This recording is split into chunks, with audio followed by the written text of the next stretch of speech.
The Making and Knowing project started first from my interest in craft and craftspeople and their role in the scientific revolution. Craftspeople were in many ways the first scientists, if we want to use that 19th century term, for the people who were experts in the behavior of natural materials. We have very little access to their actual processes. In the past, we have access through their objects preserved in museums. We have access through texts that were written down beginning in about 1400.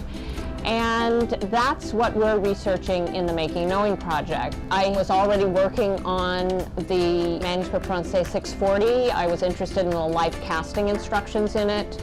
And I came to realize just how valuable a manuscript it was, how much information it contained for historians of art, historians of science, historians and anthropologists of experiential knowledge and skill.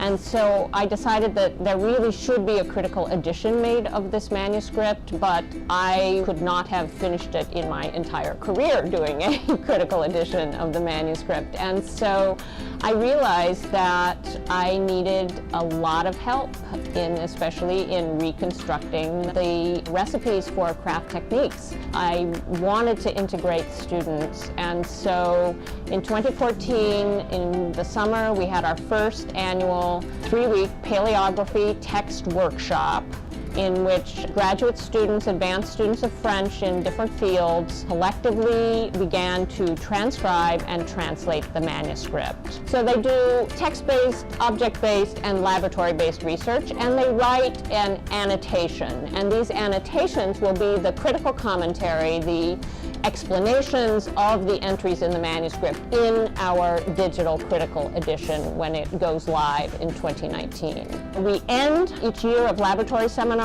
with a meeting of our working group.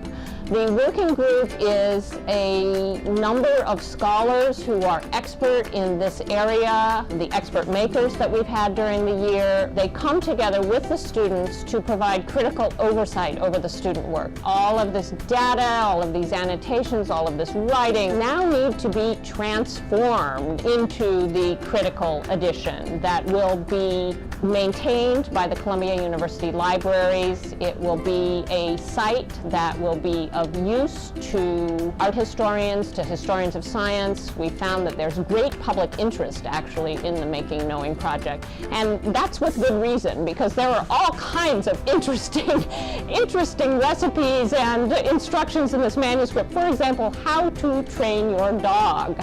You train your dog by putting cheese. It involves putting cheese under your armpit, but for a later date.